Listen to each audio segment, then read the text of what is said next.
তোদের কোনো চিন্তা নেই, যতদিন না জল নামে তোরা সবাই আমাদের কাছে থাকবি। কি বলো গিন্নি? তুমি ঠিক বলেছ গো। আমাদের বুড়ো বুড়ির সংসার, তোরা থাকলে তো আমাদের ভালো রে। এই শোনো, তুমি এক কাজ করো, ওদের বাবা মাকেও এখানে থাকতে বলো। হ্যাঁ, ঠিক আছে, তুমি আগে এদের খাওয়ার ব্যবস্থা করো, এদের পেট ভরে খাওয়াও। আচ্ছা তোরা কি রে, হ্যাঁ বানের জলে ঠায় বসে আছিস, একবার এই দাদুর কথা তোদের মনে পড়লো না? ঠিক বলেছ। আমাকে তো দিদা ডাকিস, কত বায়না করিস, আর যখন সত্যিকারের প্রয়োজন তখন খবর দিই না। ও তোদের বাবা মা ভেবেছে দাদুর ছোট ঘর, দাদু দিদার কষ্ট হবে। ওরে সব সময় মনে রাখবি, যদি হই সুজন, তেঁতুল পাতায় নজন। আমাদের আমাদের ভুল হয়ে গেছে দাদু। সত্যি গোপাল দাদু, আমাদের আমাদের বাবা মাও তাই ভেবেছিল।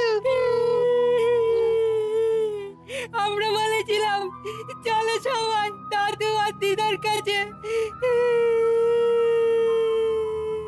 আহা, কাঁদিস না তোরা, এই যে সত্যিটা বলে দিলি, ব্যাস সব মিটে গেল। হ্যাঁ, গিনি, তুমি এদের ভালো করে খেতে দাও, আমি একবার রাজসভাতে যাই, গিয়ে সব কথা বলি। তোরা লক্ষ্মী হয়ে থাকিস, আমি ফেরার পথে তোদের বাবা মায়ের সাথে দেখা করে আসবো, কেমন? পারলে ওদের নিয়ে এসো, বলবে আমি দেখেছি।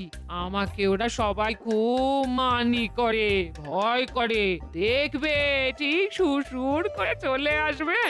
হ্যাঁ, আচ্ছা আচ্ছা, ওদের তোমার নাম করেই বলবো। আমি এখন আসি, হ্যাঁ।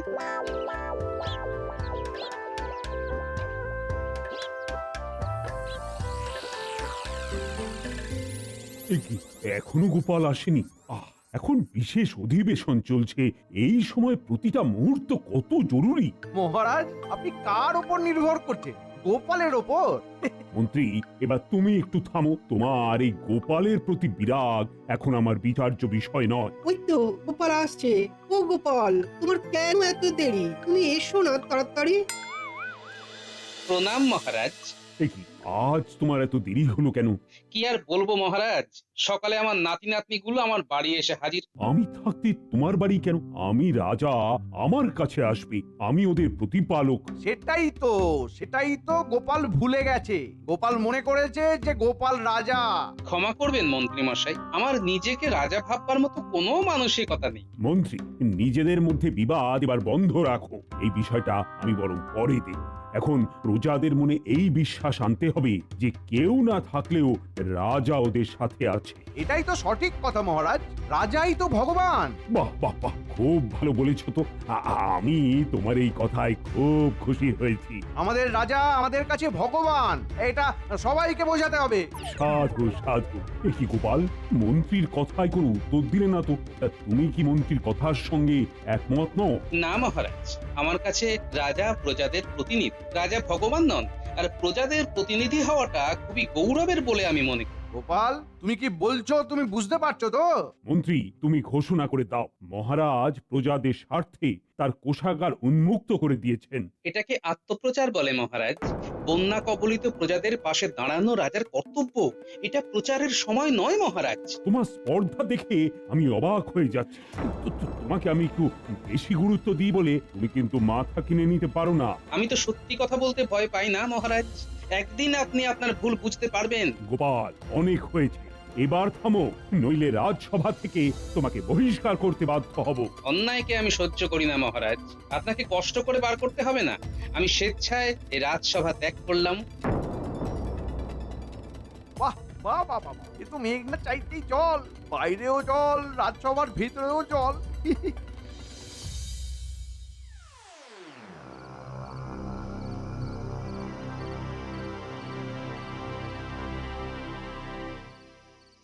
মহারাজ।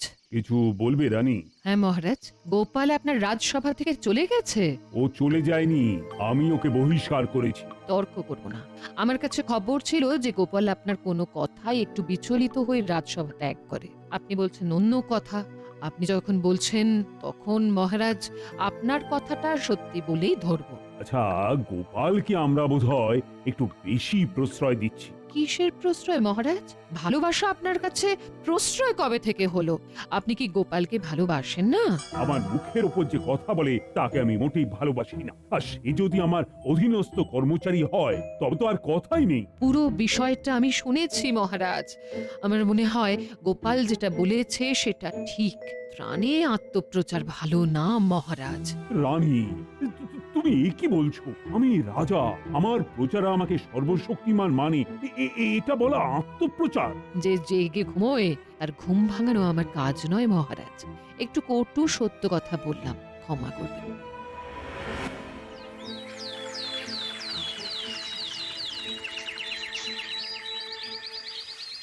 কি গো, নাতি নাতনিরা সবাই ঘুমোচ্ছে নাকি? এটা তুমি কি করলে? মহারাজের সাথে কেউ ঝগড়া করে? এ যেন জলে বাস করে কুমিরের সাথে বিবাদ করা। দেখো, কত আমি করার কি আছে? হ্যাঁ, আমি যা বলেছি তা সঠিক বলেছি। শোনো, আমি আজ থেকে বাড়ি ফিরবো না। আমি সবার সাথে সীমান্তে পথের ধুলো কাদায় বসে থাকবো, রাজ্যে ঢুকবো না। তুমি কি করছো, কি বলছো, কি বুঝতে পারছি না। ঘর থাকতে তুমি বাইরে থাকবে?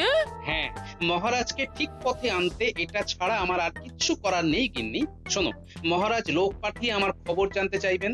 তুমি মহারাজকে সব কথা খুলে বলবে কেন আমি বাইরে আছি, ঠিক আছে? একে আমায় কঠিন সমস্যায় ফেললে তুমি। শোনো গিন্নি, মহারাজকে আমার কাছে আসতে হবেই, আর মহারাজ এলেই মজা শুরু হবে গিন্নি। আমি এখন এলাম।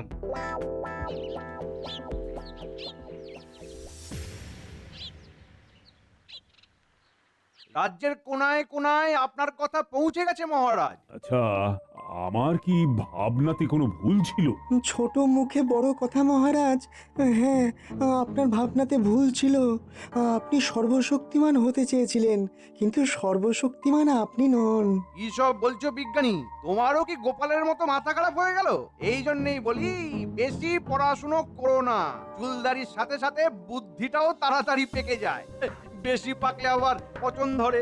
আমি একদম সুস্থ ও স্বাভাবিক। আপনাকে এত বাড়তি কথা বলতে কে বলেছে? আপনি H2O খেয়ে চুপ করুন। এ কি বিজ্ঞানী, আমায় সাংকেতিক ভাষায় গালমন্দ করলে? না, আমি বৈজ্ঞানিক ভাষায় বললাম একটু জল পান করুন। আচ্ছা বিজ্ঞানী, এই সময় আমার কি করা উচিত? মহারাজ মহারাজ, এরা সবাই আপনাকে ভুল বোঝাচ্ছে। আপনি আপনার জায়গায় ঠিক আছেন। আমি মন্ত্রী মশাইয়ের সাথে একমত। আমি কিন্তু বিজ্ঞানীর সঙ্গে একমত। বিজ্ঞানী ঠিক বলেছে। মহারাজ, আপনার দানে কোথাও একটা দর্প ও অহংকার প্রকাশ পাচ্ছে। সেটা ঠিক নয় মহারাজ। পণ্ডিত, মহারাজের দর্প থাকবে না তো কি তোমার দর্প থাকবে? হ্যাঁ, আমার ঘরের ছাদটা ভাঙা, বাইরে টাপুর টুপুর বৃষ্টি পড়লে ঘরের কাপড় চোপড় ভিজে যায়, আমার আবার দর্প। তবে একটা কথা, গোপাল যে কথাগুলো বলছে সেগুলো ঠিক। মহারাজ, আমরা কেউই আপনার খারাপ চাই না। একবার একান্তে একটু ভাববেন। মনে হচ্ছে আমার ভুল, কিন্তু আমি তো রাজা, আমার তো একটা অভিমান আছে। মহারাজ, একটা কথা ভাবুন তো দেখি। আজ আপনার সম্পদ প্রজাদের রক্ষা করেছে, এটা তো সত্যি কথা। আপনি কিচ্ছু চিন্তা করবেন না। চিন্তা করার আছে অনেক কিছু মন্ত্রী। প্রহরী, তুমি রাজসভা শেষ হলেই গোপালের বাড়ি যাবে। গোপাল কি করছে, গোপালের সব খবর আমার চাই। না, তুমি এখন যাও দেখি। কিন্তু আমি যে একটা ভয়ঙ্কর টানাপোড়েনের মধ্যে পড়ে গেলাম। মহারাজের এই গোপাল প্রীতি আর গেল না। মহারাজের এত দুর্বল হলে চলে? মহারাজের মন হলো বিড়ালের আড়াই পার মতন। যতই তাড়িয়ে দাও, আড়াই পা করে করে পায়ের সামনে ঠিক চলে আসবে। ধুর।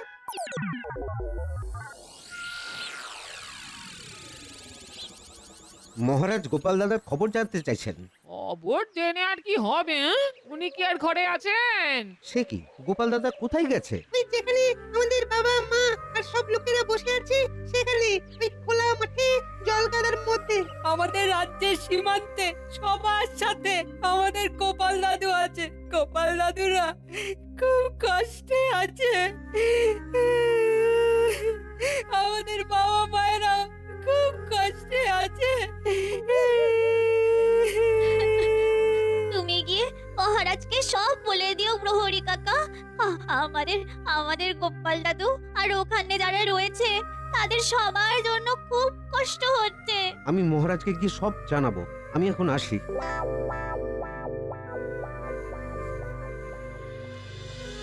গোপাল দাদা, তুমি আমাদের সাথে এইভাবে কষ্ট করছো কেন? তোমার তো বয়স হয়েছে। বয়সের কথা একদম বলবি না। আচ্ছা তোরা কি চাস? হ্যাঁ, আমি বুড়ো হয়ে মরে যাই? এমা, এমন কথা কখন বললাম?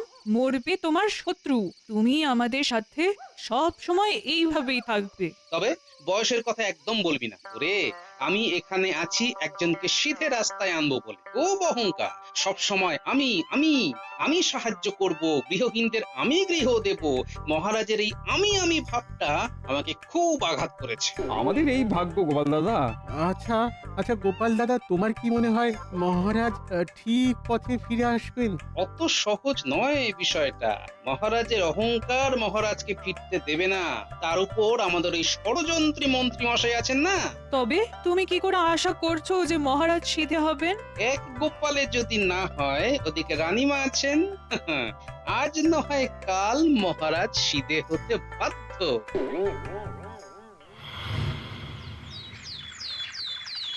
মন্ত্রী, তুমি একবার সীমান্তে গিয়ে গোপালের সাথে দেখা করো। সেই আমাকেই আবার আমার ওই পথের কাটার সাথে কথা বলতে হবে। ওহ, ভালো লাগে না। কি হলো মন্ত্রী, মুখে কথা নেই যে? এতক্ষণ তো একেবারে খই ফুটছিল।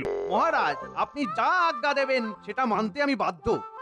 তবু একটু ভেবে দেখুন, আপনার সম্মানটা তো ধুলোতে মিশে যাচ্ছে মহারাজ। ঠিক আছে, আমি সবার মতামত নিচ্ছি। এই যে পণ্ডিত, তুমি কি বলো? মন্ত্রী মশাই যাওয়ার প্রয়োজন আছে? মহারাজ, আমার মনে হয় যাওয়া উচিত। তুমি তো বলবে, তোমার তো আত্মসম্মান বোধটাই নেই। মন্ত্রী, তর্ক বিতর্কে কি লাভ? আমি তো সবারই মতামত নেব। নাও এবার বলো তো সভাকবি। কি আর বলি মহারাজ, সত্যি বলি, ছাড়ির লাজ যাওয়া উচিত বলেই মনে হয়। এতে আমাদের হবে জয়। এরা হলো সব সানাইয়ের ফোন, সভাকবি, পণ্ডিত, বিজ্ঞানী। উফ, বাহ, কবে যে এই জঞ্জালগুলো সরবে। আমার মত যদি জানতে চান তাহলে আমি এটাই বলবো যে মহারাজ, আপনার পক্ষ থেকে যাওয়া উচিত। মহারাজের পক্ষ থেকে কারোর যাবার প্রয়োজন আছে বলে আমার মনে হয় না। মহারাজ তার দায়িত্ব পালন করেছেন। আমিও রাজবৈদ্যর সঙ্গে একমত। আমার মতে মন্ত্রী, তুমি একবার রাজ প্রতিনিধি হয়ে ওদের সাথে দেখা করো। ওরা কেন আমার দেওয়া ত্রাণ সামগ্রী নিচ্ছে না? ওরা কেন বুঝছে না যে আমি ছাড়া ওদের আর কেউ নেই? না না না, এটা কিন্তু আমাকে জানতেই হবে। মন্ত্রী, তুমি আজকে ওখানে যাবে, দেখবে আমি ছাড়া ওরা বেঁচে আছে কি করে। অগত্যা গোপাল, তোমাদের কাছে মহারাজ আমাকে পাঠালেন। আমি বুঝতে পারছি না কিছুতেই যে মহারাজের সাহায্য ছাড়া তোমাদের কিভাবে চলছে। যে খায় চিনি তারে যোগায় চিন্তামণি। মহারাজের এই আমি আমি ভাবটা নিয়েই তো যত জ্বালা। মহারাজের আমি আমি ভাব, এই আমি মহারাজ করবেন না তো কে করবে? তুমি গোপাল, তুমি করবে? আমার তো কিছু বলার নেই মন্ত্রী মশাই। আমরা তো আপনাকে চাইনি, আমরা মহারাজকে চেয়েছি। আমি মহারাজের তরফ থেকেই তো এসেছি। আমরা তো মধ্যবর্তী কাউকে চাইছি না, আমরা সরাসরি মহারাজের সাথে কথা বলতে চাইছি। আমরা সবাই আমাদের এই দুর্দশাতে লড়াই করে বেঁচে আছি, আমরা কারো দয়াতে বেঁচে নেই। এটাই মহারাজকে আমরা বলতে চেয়েছি। আপনি কি এই কথাই বলবেন? গোপাল একটা কথাই বলেছে, লড়াই করে বাঁচতে হয়। ঠিক আছে, আমি এই কথাই মহারাজকে গিয়ে বলবো।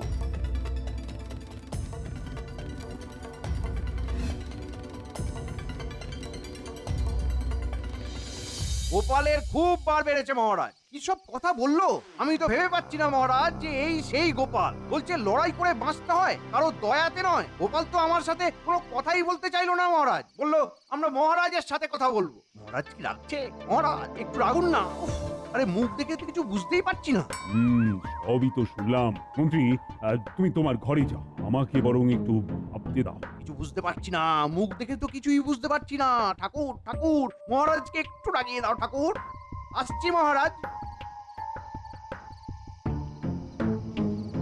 মহারাজ, মন্ত্রী মশাই কি সংবাদ দিলেন? আরে ওরা সবাই আমার সাথে কথা বলতে চাইছে।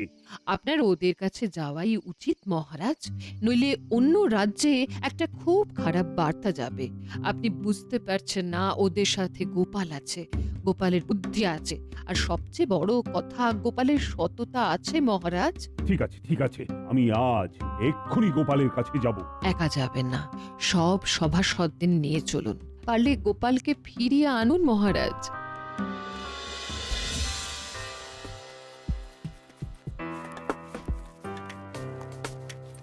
গোপাল দাদা, তুমি কি বিশ্বাস করো রাজামশাই আসবেন? আসবেন? কি করে এত নিশ্চিন্ত হচ্ছ গোপাল দাদা? তোমরা বুঝতে পারছো না, আমি তোমাদের সাথে আছি, রাজসভা থেকে চলে এসেছি। এতে করে বাইরের রাজ্যে একটা বাজে ভাবমূর্তি যাচ্ছে। ওই তো মহারাজ আসছেন। প্রণাম মহারাজ। আমার আশ্রয়ে চলো গোপাল। যেতে পারি মহারাজ, কিন্তু আমার 4টি শর্ত আছে। শর্ত আমার কাছে? এখানে তো আপনি ছাড়া আর কেউ নেই মহারাজ। বেশ, বলো তোমার কি শর্ত? তবে খুব মন দিয়ে শুনুন মহারাজ। আমার প্রথম শর্ত, আমি আপনার আশ্রয়ে যাব, কিন্তু আপনি শুতে পারবেন না। আমি আপনার সামনে শোবার সময় শোবো, আর আপনি জেগে থাকবেন। মহারাজ, এ তো রীতিমতো অপমান। ছি গোপাল, ছি। মহারাজকে আর কত নিচে নামাবে? মহারাজ, মহারাজ আপনি একবার আদেশ দিন, আমি গোপালের কি অবস্থা করি সেটা দেখুন। তা তোমার দ্বিতীয় শর্ত শুনি। আমি আপনার আশ্রয়ে যাব, শরীরের নিয়ম অনুযায়ী আপনার খিদে পাবে, আমারও খিদে পাবে। আমার দ্বিতীয় শর্ত অনুযায়ী খিদে পেলেও আপনি কিচ্ছু খেতে পারবেন না, আপনার সামনে আমি খাবো। মানে তোমার খিদে পেলে তুমি খাবে, আর আমার খিদে পেলে আমি খেতে পারবো না? এটা কি ধরনের শর্ত? রাখা না রাখাটা আপনার হাতে মহারাজ। আপনি শর্ত শুনতে চেয়েছিলেন, তাই আমি আপনাকে শর্ত শুনিয়েছি। তার তৃতীয় শর্ত শুনতে কি আপনি আগ্রহী মহারাজ? উফ, গোপাল, তুমি একটি প্রতিভাবান। কিভাবে মহারাজকে যে তুমি উপযুক্ত জবাব দিচ্ছ। চালিয়ে যাও, চালিয়ে যাও, ভাঙো অহংকার মহারাজের। দুটো শর্ত যখন শুনেছি, তখন আর দুটো শুনতে কোনো আপত্তি নেই গোপাল। শুধু শুনে যাবেন? এ তো মনে হচ্ছে আপনি এক কানে শুনবেন আর এক কান দিয়ে বার করে দেবেন। আমি অহেতুক কথা বলতে অপারগ মহারাজ। আপনি একবার শুধু হুকুম দিন মহারাজ, তারপর দেখুন গোপাল কি অবস্থার আমি করি। ও ঠাকুর ঠাকুর করে লেগে যাক লড়াই। ও ঠাকুর, মুখ তুলে তাকাও, বাতাসা উৎসর্গ করব, নকুল দানা বিছিয়ে দেবো ঠাকুর। এবার তোমার তৃতীয় শর্ত বলো। তাহলে আমি কি বুঝবো আপনি আমার শর্তে রাজি? আমি রাজা হিসেবে তোমার কাছে আদেশ করছি, আমি তোমার তৃতীয় শর্ত শুনতে চাই, এবং তুমি তা বলতেও বাধ্য। না মহারাজ, আমি বলতে বাধ্য নই। আপনি জোর করে পাখিকে গান গাওয়াতে পারবেন? হাওয়ার দিক পরিবর্তন করতে জোর করে? তেমনি আমাকেও পারবেন না মহারাজ। যদি আমার শর্ত শুনতে চান, তবে আমাকে কথা দিতে হবে আমার শর্ত মানবেন। ঠাকুর কথা রাখবে মনে হচ্ছে, বাতাসা কিনতে হবে। শর্ত যদি না শুনি, তবে কি করে বুঝবো গোপাল? আমি আদেশ করছি না, শুনতে চাইছি। মহারাজ, আমার তৃতীয় শর্ত হলো আপনি কোনো দামি পোশাক পরতে পারবেন না, আপনি সাধারণ পোশাকে থাকবেন। আমি দামি পোশাক পরব। এই কি উল্টো পাল্টা কথা বলছো গোপাল? আচ্ছা, তুমি কি পাগল হয়ে গেলে? তুমি বুঝতে পারছো তুমি আমাকে কতখানি অপমান করছো? আমি একটা ইশারা করলেই সেনাপতি তোমাকে দু টুকরো করে দেবে, সেটা তুমি জানো? গোপাল দাদা কি করছে? গোপাল দাদাকে মহারাজ তো মেরে ফেলবে। আবার আমি? মহারাজ, আমি দিয়ে কিছু হয় না। আমি রাজা মহারাজ কৃষ্ণচন্দ্র রায়। আমার দাপটে বাঘে গরুতে এক ঘাটে জল খায়, আর তুমি আমাকে অপমান করার সাহস পাও কোথা থেকে? গোপালকে বোধহয় আর বাঁচানো যাবে না। গোপাল, তোমাকে বোধহয় আমরা হারালাম। আমার কবিতা লেখা শেষ, এবার ছাড়বো দেশ। এবার চতুর্থ এবং শেষ শর্ত শুনবেন কি মহারাজ? বলো বলো, আরে আমি তো শুনছি। শোন না, তোরা খাবারগুলো তোদের দাদুর কাছে দিয়ে আয়, আমিও একটু বাদে যাচ্ছি। দাও দিদা। আমরা ছুটতে যাওয়া আর দৌড়ে আসবো। শান্তির আলো আছে দিদা, কোনো চিন্তা করো না। ঠিক আছে, সাবধানে যা।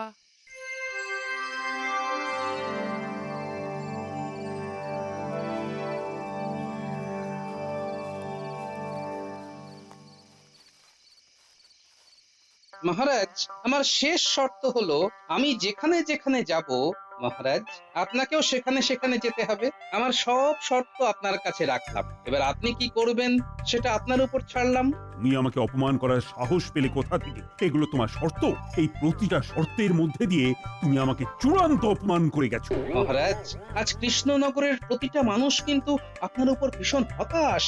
তুমি কি হাত গুনতে জানো গোপাল? মহারাজ, আপনার মন্ত্রী পুরো বিষয়টা সব জানে। মন্ত্রী মশাইয়ের শুধু একটাই চিন্তা, আমাকে কি করে ভাগানো যায়। ঠিক আছে, আমি তাতে কিছু মনে করিনি, কিন্তু মহারাজ, আমার কাছে আমার রাজ্য কৃষ্ণনগরের সুনাম অনেক বেশি দরকার, তারপর আপনার।